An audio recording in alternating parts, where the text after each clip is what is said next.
वार्ता को press conference को माननीय कविंदर गुप्ता जी। पत्रकार बंधुओं, आप सभी का स्वागत है। आज की इस प्रेस वार्ता में हमारे जिला के अध्यक्ष श्रीमान अरुण जी, हमारे बहुत ही लोकप्रिय विधायक श्रीमान बलवंत सिंह मनकोटिया जी, श्रीमान बख्शी जी जो इस कार्यक्रम के इंचार्ज के नाते हैं। कुल मिलाकर के मोदी सरकार के जो 11 वर्ष का कार्यकाल पूर्ण हुआ है, उस पर इसी प्रकार के आयोजन पूरे देश भर में हो रहे हैं और उसमें प्रेस बंधुओं से मिलना, हमारे जो प्रोफेशनल लोग हैं, जो इंटेलेक्चुअल लोग हैं, उनके साथ वार्ता करना पार्टी इसी प्रकार से पूरे देश भर में कर रही है। और ख़ास करके 10 साल और 11 साल का जो मोदी सरकार का पीरियड रहा है, जो हमारी मेन नीति थी पंडित दीनदयाल उपाध्याय जी की जो आर्थिक नीति थी, या अंत्योदय का जो मंत्र है हमारा, उसी के आधार पर है। कतार में खड़ा आखिरी व्यक्ति किस प्रकार से उसको सारी स्कीमों का लाभ मिले, इस पर सरकार ने फोकस किया है। और इसी सारे समय के दौरान एक विकसित भारत को, आत्मनिर्भर भारत को मद्देनज़र रख करके सरकार ने काम किया है। और ये स्वाभाविक बात है कि आज से पहले यही बातें होती थी, क्या ये संभव है, क्या ये हो पाएगा, क्या इसको कर पाएंगे, इस प्रकार की जो सरकारें पिछले 65 साल में करती रही। लेकिन आज यही कहा जाता है कि मोदी है तो मुमकिन है। हमारे माध्यम से बहुत से ऐसे काम हर क्षेत्र में हुए हैं जिसके कारण से भारत का डंका केवल भारत में ही नहीं, पूरे विश्व भर में बज रहा है। और ख़ास करके आर्थिक नीति हो, हमारी विदेश नीति हो, हमारी रक्षा नीति हो, हमारा गरीब कल्याण की योजनाएं हो, इन सभी पर जो हमने फोकस किया है, किसानों को लेकर के, महिलाओं को लेकर के, नारी शक्ति को लेकर के बहुत सी ऐसी स्कीम्स का हमने वो किया है जिसके कारण से समाज का हर वर्ग आगे बढ़ पाया है। आर्थिक दृष्टि से देखें तो 2013-14 में हम 11वीं अर्थव्यवस्था थे। आज विश्व की चौथी जापान को पीछे करके, अभी हाल ही में, उससे पहले ब्रिटेन को, अब जापान को, वो दिन भी दूर नहीं है, जर्मनी को भी करके हम तीसरी अर्थव्यवस्था बनेंगे। नारी कल्याण के लिए जो हमने काम किए हैं, ये जो उसमें अलग अलग आपको पूरा उसका लिटरेचर भी पत्रकारों को सौंपा जाएगा।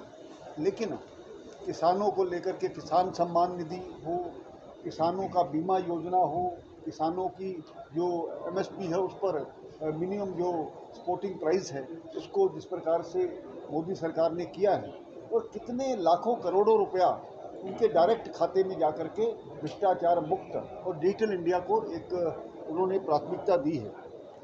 बीते 11 वर्ष में मोदी जी ने अकेले नहीं, इस देश के 140 जो करोड़ भारतीय हैं उनकी बात की है। और सभी जो सबका साथ, सबका विकास, सबका विश्वास और पूरे देश को लेकर के जो सबका प्रयास है, उसी तरीके से काम कर रही है। जनता की भागीदारी उसमें ज़्यादा से ज़्यादा हो, इस प्रकार की कोशिश की गई है। और मोदी जी ने ये भी कहा, जहाँ इस टेक्निक को बढ़ाने की कोशिश स्किल इंडिया के माध्यम से या दूसरी ऐसी जो योजनाएं हैं उनके माध्यम से टेक्निक है तो तरक्की है।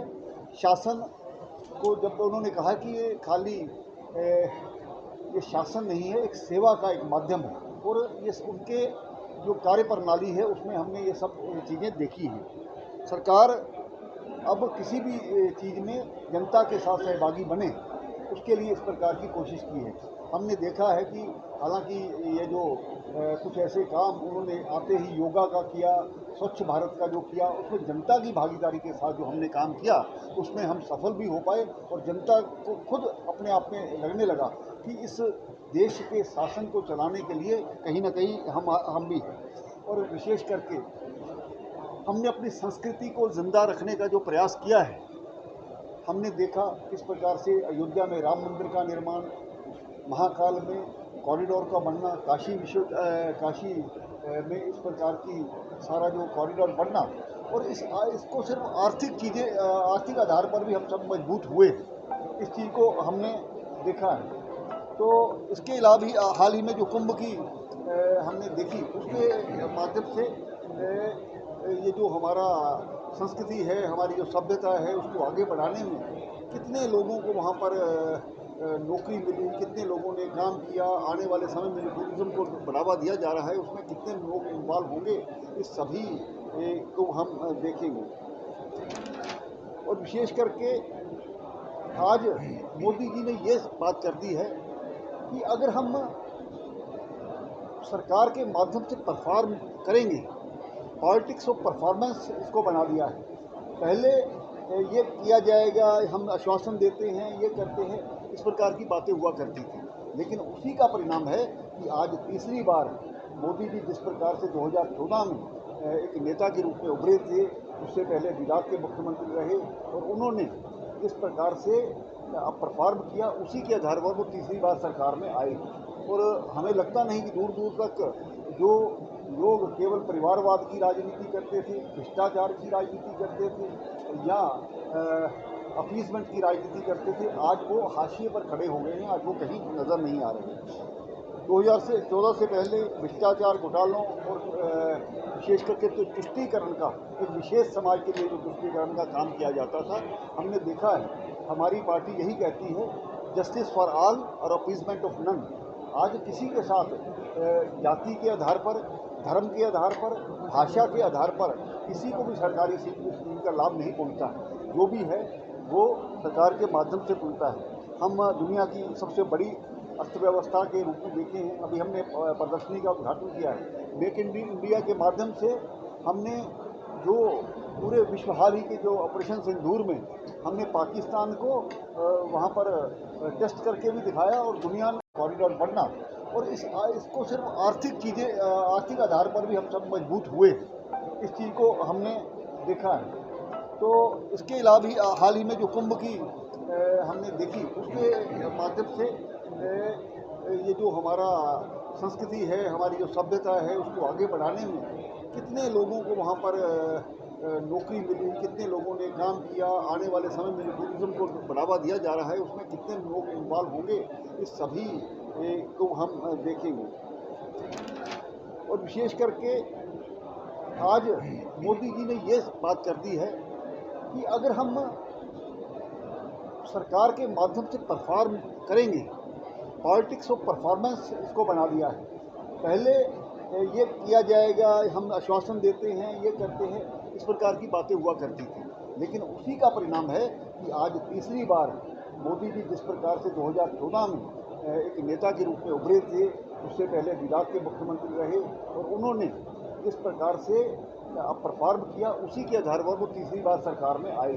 और हमें लगता नहीं कि दूर दूर तक जो लोग केवल परिवारवाद की राजनीति करते थे, भ्रष्टाचार की राजनीति करते थे, या अपीसमेंट की राजनीति करते थे, आज वो हाशिए पर खड़े हो गए हैं, आज वो कहीं नज़र नहीं आ रहे। 2014 से पहले भ्रष्टाचार, घोटालों और विशेष करके तो तुष्टीकरण का, एक विशेष समाज के लिए जो तुष्टीकरण का काम किया जाता था, हमने देखा है। हमारी पार्टी यही कहती है, जस्टिस फॉर ऑल और अपीसमेंट ऑफ नन। आज किसी के साथ जाति के आधार पर, धर्म के आधार पर, भाषा के आधार पर किसी को भी सरकारी स्कीम का लाभ नहीं पहुंचता है। जो भी है वो सरकार के माध्यम से पहुंचता है। हम दुनिया की सबसे बड़ी अर्थव्यवस्था के रूप में देखे हैं। अभी हमने प्रदर्शनी का उद्घाटन किया है। मेक इन इंडिया के माध्यम से हमने जो पूरे विश्व, हाल ही के जो ऑपरेशन सिंदूर में हमने पाकिस्तान को वहाँ पर टेस्ट करके भी दिखाया, और दुनिया में हमारा ट्रस्ट भी बना। इस चीज़ को हम देख सकते हैं। कुल मिलाकर के मैं यही कहूँगा कि आज भारत का डंका जो विदेश नीति के माध्यम से, आर्थिक नीति के माध्यम से, कृषि नीति के माध्यम से बज रहा है, और वो दिन दूर नहीं। हम जो अमृत काल में 75 वर्ष जब भारत की आज़ादी के शुरू हुए, तो उससे 2047 तक एक रोड मैप हमने बनाया है। भारत विकसित भारत इस प्रकार के होगा, जो हमारी अमृत पीढ़ी है वो किस प्रकार से काम करेगी, उसके लिए एक रोड मैप तैयार किया गया है। और अभी यहाँ जो कार्यक्रम होगा उसमें भी इसके बारे में सभी बताया जाएगा। मैं कुल मिलाकर के आपको जो लिटरेचर देते हैं उसके माध्यम से यही कहूँगा कि आज जो मोदी सरकार की उपलब्धियाँ हैं किसी को बताने की जरूरत नहीं है। जनता ने स्वयं, चाहे वो किसान हो, चाहे महिला हो, चाहे आम व्यक्ति हो, चाहे आयुष्मान के माध्यम से हर व्यक्ति उसका लाभ ले रहा है। हमने कोविड का समय भी देखा, पूरे देश 140 करोड़ लोगों की जो प्रधानमंत्री ने चिंता की, और यही नहीं जो विदेश में भी हमारे आसपास के मुल्कों की उन्होंने चिंता की है, उसके माध्यम से हम विश्व गुरु बनने की तरफ अग्रसर हो रहे हैं, बढ़ रहे हैं। मैं आपका धन्यवाद करता हुआ कि आप इस प्रकार की उपलब्धियों को अपने माध्यम से, चाहे वो जो मीडिया के माध्यम से, इसको आगे बढ़ाएंगे, ऐसे विश्वास के साथ आपका बहुत बहुत धन्यवाद। कविंदर जी, उपलब्धियां 11 साल की गिनवाई गई, लेकिन कहीं ना कहीं अगर देखा जाए जम्मू कश्मीर की जनता आज भी मूलभूत सुविधाओं से वंचित है। 7 महीने पहले बनी हुई सरकार को लेकर जो विपक्ष है उन द्वारा प्रदर्शन किए जाते हैं पानी और बिजली के मुद्दे को लेकर, जबकि पहले सरकार भाजपा की रही, फिर एलजी प्रशासन रहा।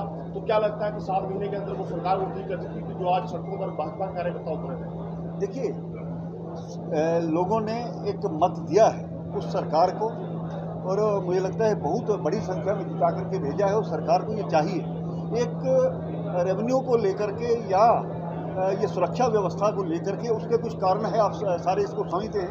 आतंकवाद को हमने किस प्रकार से झेला है, लेकिन सरकार उसके लिए खुले हाथ है, लेकिन ये सरकार परफॉर्म नहीं कर पा रही, तो उसमें हमारा कसूर नहीं है। लोगों को जो जिस विश्वास के आधार पर उन्होंने वोट दिया था, आज लोगों की अपेक्षा होना स्वाभाविक बात है। लेकिन हमारे जो विधायक हैं, हमारे जो नेता हैं, बाकी सभी अपने लिए, लोगों के लिए लगातार काम कर रहे हैं, सरकारी स्कीमों के माध्यम से, और लोगों के रोज़मर्रा की ज़रूरतों को सुनने के लिए, उनका काम करने के लिए आज भी काम कर रहे हैं।